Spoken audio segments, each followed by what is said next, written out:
Students and welcome again in my classroom. आज हम लोग इंटरनेशनल लॉ में देखेंगे इंटरनेशनल लॉ के सब्जेक्ट, अंतर्राष्ट्रीय विधि के विषय। क्या समझते हैं अंतर्राष्ट्रीय विधि के विषय से क्या मतलब हुआ?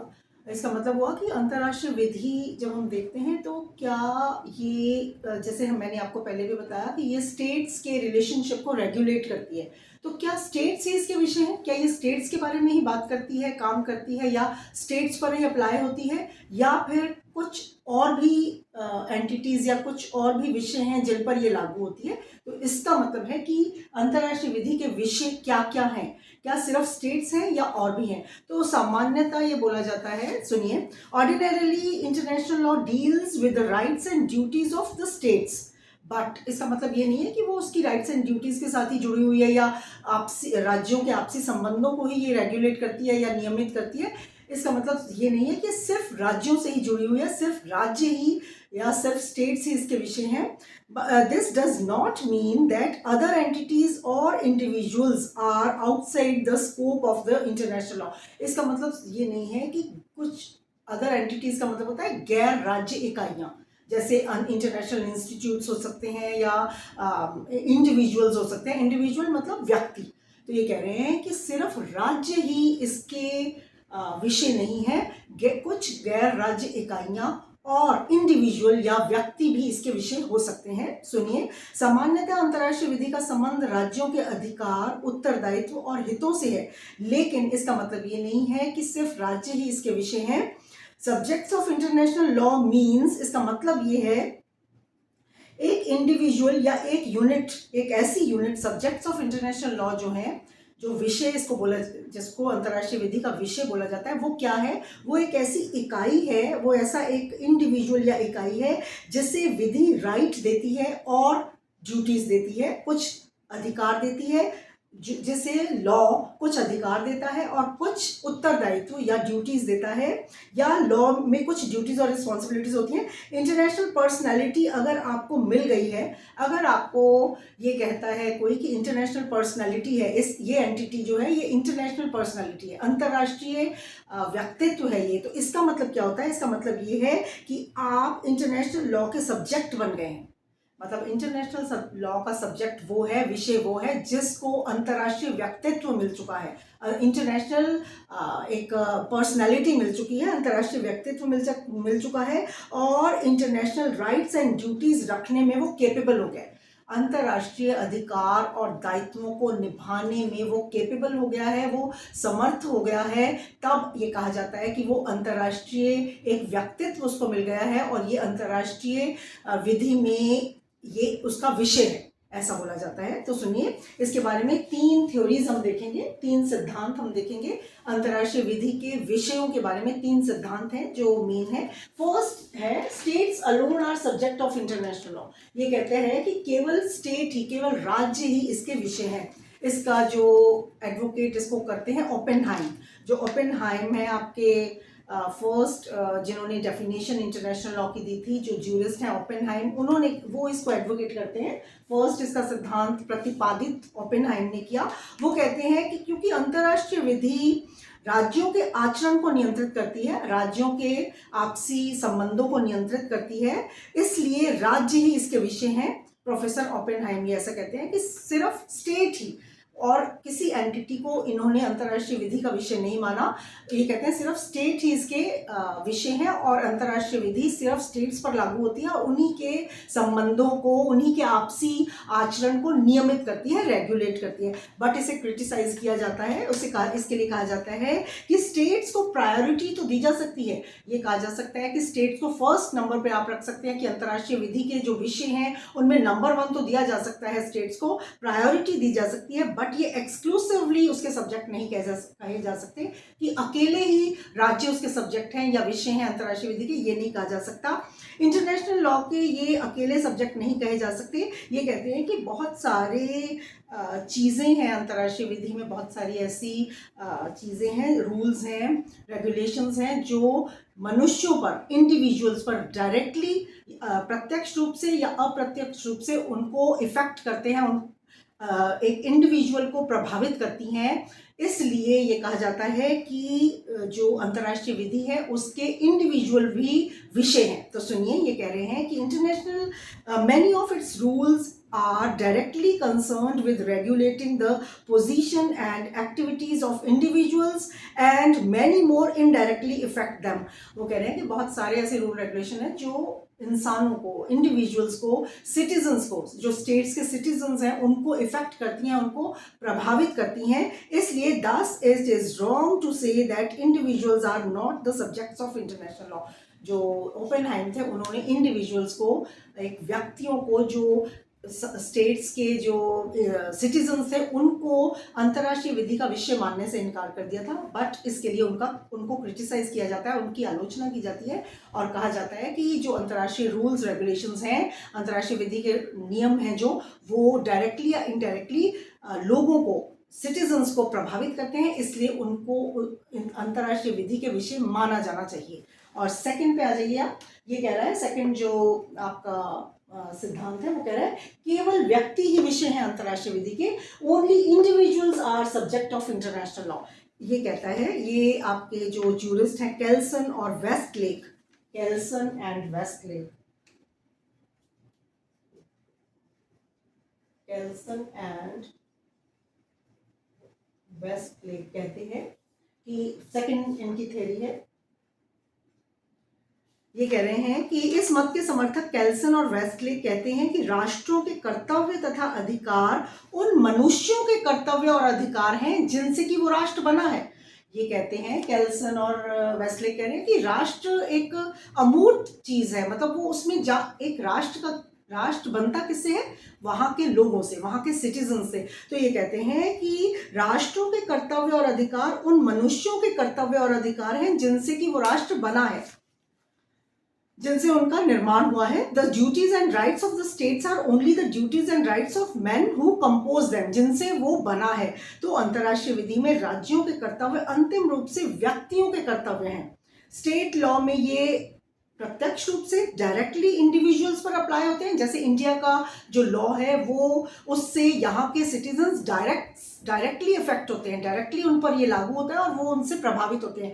लेकिन इंटरनेशनल लॉ में ये इनडायरेक्टली इंडिविजुअल्स पर लागू होता है। इंटरनेशनल लॉ में इनडायरेक्टली होता है, क्या मतलब है कि इंटरनेशनल लॉ जो है वो किसी एक स्टेट पर अप्लाई होता है और उस स्टेट के थ्रू वहाँ के सिटीजन्स पर अप्लाई होता है। तो ये कहते हैं कि जो स्टेट लॉ है उसमें इंटरनेशनल लॉ इनडायरेक्टली स्टेट्स के थ्रू उनके इंडिविजुअल्स पर अप्लाई होता है। तो सेकंड थ्योरी केल्सन और वेस्टलेक के ये है। अब आ जाइए थर्ड थ्योरी पर, जो ये कहता है कि states, individuals and certain non state entities, राज्य, व्यक्ति और गैर राज्य इकाइयां विषय हैं अंतर्राष्ट्रीय विषय के। ये बेस्ट थ्योरी कही जाती है। ये सुनिए, मतलब इसमें सिर्फ स्टेट को या सिर्फ इंटरनेशनल ऑर्गेनाइजेशंस या certain non state entities international organisations हो गई। तो ये कहता है, थर्ड जो आपका थ्योरी है, ये कहता है कि केवल राज्य, केवल इंडिविजुअल या पर्सन्स और या फिर नॉन स्टेट एंटिटीज अकेले इसके विषय नहीं है, ये सभी मिलकर इंटरनेशनल लॉ के विषय बनते हैं। सुनिए, this view is to be far better than the first two views. इन दोनों से ये फार बेटर है, इसको बेस्ट बोला गया है। वर्तमान समय में बहुत सारी ऐसी ट्रीटीज हुई हैं, बहुत सारी ऐसी संधियां हुई हैं जो इंडिविजुअल्स को और इंटरनेशनल सोसाइटी, इंटरनेशनल इंस्टीट्यूशंस को राइट्स एंड ड्यूटीज देती हैं। इसमें एक इम्पॉर्टेंट आपका जो केस है वो डेंजिग रेलवे ऑफिशियल का केस भी आएगा इसमें। Danzig official, Danzig railway official case.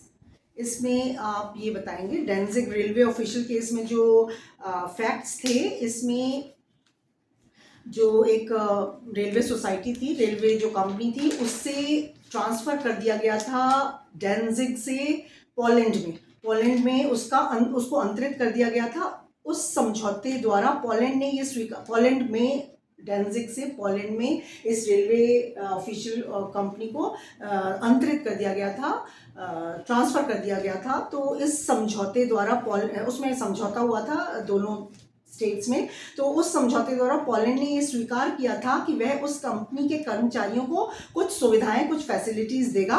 बाद में पोलैंड ने ये कहा कि चूंकि ये इंटरनेशनल ट्रीटी थी, ये दो स्टेट्स के बीच में ट्रीटी थी, तो पोलैंड इस बात से डिनाई कर गया। उसने ये कहा, पोलैंड ने ये तर्क दिया, अपना लॉजिक दिया कि चूंकि ये इंटरनेशनल ट्रीटी थी, ये अंतर्राष्ट्रीय एक अभिसमय था, इससे केवल पक्षकार कौन थे? स्टेट्स थे। तो पोलैंड ने कहा कि इससे केवल पक्षकारों के प्रति ही कर्तव्य उत्पन्न होते हैं तथा इंडिविजुअल को इसमें कोई राइट नहीं मिलता। But international court of justice ने, जो अंतर्राष्ट्रीय न्यायालय, स्थायी न्यायालय है, उसने कहा कि पोलैंड के इस लॉजिक को उसने नहीं माना और कहा कि ये डिसीजन दिया कि पक्षकारों की इच्छा रेलवे कंपनियों को अगर कुछ अधिकार प्रदान करने की थी तो उस संधि के पक्षकार राज्य के द्वारा कहने पर अंतर्राष्ट्रीय न्यायालय उसे लागू करवा सकता है। इसका मतलब ये हुआ कि अगर अंतर्राष्ट्रीय विधि ऐसी की गई, अंतर्राष्ट्रीय जो अभिसमय हुआ था, जो ट्रीटी हुई थी, अगर उसमें स्टेट ये कहे कि स्टेट अगर कंसेंट दे कि मेरे जो सिटीजन्स हैं उनके अधिकारों को इसमें प्रोटेक्ट किया जाए, तो अंतर्राष्ट्रीय जो न्यायालय है उसको लागू करवा सकता है। इसका मतलब ये है कि जो इंटरनेशनल लॉ है वो इंडिविजुअल्स पर भी लागू होता है। ये फर्स्ट केस था इम्पॉर्टेंट, जिसमें इंडिविजुअल्स को अंतर्राष्ट्रीय विधि का विषय माना गया था। इसके अलावा और भी लॉजिक्स दिए जाते हैं, जिसमें आप बताएंगे Geneva convention on prisoners of war, जो युद्ध बंदियों के संबंध में जिनेवा संधि 1949 में हुई थी, उसमें भी युद्ध बंदियों को कुछ अधिकार अंतर्राष्ट्रीय विधि के में दिए गए थे। मतलब अंतर्राष्ट्रीय विधि के द्वारा युद्ध बंदियों को कुछ अधिकार Geneva convention on prisoners of war 1949 में दिए गए थे। इसका मतलब प्रिजनर्स कौन होते हैं? इंडिविजुअल्स होते हैं, वो सिटीजन्स होते हैं किसी कंट्री के। एक व्यक्ति होता है, जैसे जो युद्ध बंदी है, उसे अंतर्राष्ट्रीय विधि में अधिकार दिया गया था। इसका मतलब ये हुआ कि अंतर्राष्ट्रीय विधि में उस व्यक्ति को, जो कि युद्ध बंदी था, उसे एक विषय माना गया था। इसके अलावा आप न्यूरेमबर्ग, जो सिटी है, कंट्री है, न्यूरेमबर्ग और टोक्यो कोर्ट्स ने भी रूल्स, ऐसे रूल्स एस्टैब्लिश किए, बनाए, जो जिसमें अंतर्राष्ट्रीय विधि के विरुद्ध जो क्राइम किए, उसमें कहा गया कि जो अंतर्राष्ट्रीय विधि के विरुद्ध जो क्राइम किए जाते हैं, those are committed by man, वो लोगों के द्वारा कमिट किए जाते हैं, and not by abstract entities. जो भी अंतर्राष्ट्रीय विधि के विरुद्ध जो क्राइम किए जाते हैं वो किसी इंसान के द्वारा किए जाते हैं, वो किसी अमूर्त इकाइयों द्वारा या एब्स्ट्रैक्ट एंटिटीज के द्वारा नहीं किए जाते। इसलिए व्यक्तियों को ही सजा देकर अंतर्राष्ट्रीय विधि के प्रावधानों को लागू किया जा सकता है। इसका मतलब कि उन लोगों पर अंतर्राष्ट्रीय विधि लागू होगी जो कि इंटरनेशनल लेवल पर क्राइम करते हैं। तो इसलिए ये कहा जाता है कि इंटरनेशनल लॉ व्यक्तियों पर या इंडिविजुअल पर भी लागू होता है। इसके अलावा आप बताएंगे जेनोसाइड कन्वेंशन 1948 जो था, जेनोसाइड का मतलब है जनवध, जो होता है, जो लार्ज स्केल पर लोगों का वध किया जाता है, जो उसे जेनोसाइड बोला जाता है। तो जेनोसाइड कन्वेंशन 1948, जनवध अभिसमय 1948 में भी व्यक्तियों को प्रत्यक्ष रूप से, इंडिविजुअल्स को प्रत्यक्ष रूप से कुछ अधिकार दिए गए थे। अकॉर्डिंग टू दिस कन्वेंशन, इस अभिसमय के अनुसार जो भी जनवध का अंतर्राष्ट्रीय अपराध करेगा उसे सजा दी जाएगी, no matter whether they are the head of the state, high officials और ऑर्डिनरी इंडिविजुअल्स। कोई भी, चाहे वो राज्य किसी भी स्टेट का हेड हो या फिर कोई ऑफिशियल हो वहाँ का, या वहाँ का कोई ऑर्डिनरी इंडिविजुअल हो, कोई भी आम सिटीजन हो, अगर वो इंटरनेशनल लेवल पर कुछ जैसे जनवध करेगा या कुछ भी किसी की हत्या करेगा, बहुत सारे लोगों की यहाँ पे जनवध अभिसमय 1948 के अनुसार हत्या करेगा, तो उसे इंटरनेशनल लेवल पर सजा दी जाएगी। इसमें नहीं देखा जाएगा कि कोई हेड ऑफ द स्टेट है या कोई आम इंसान है।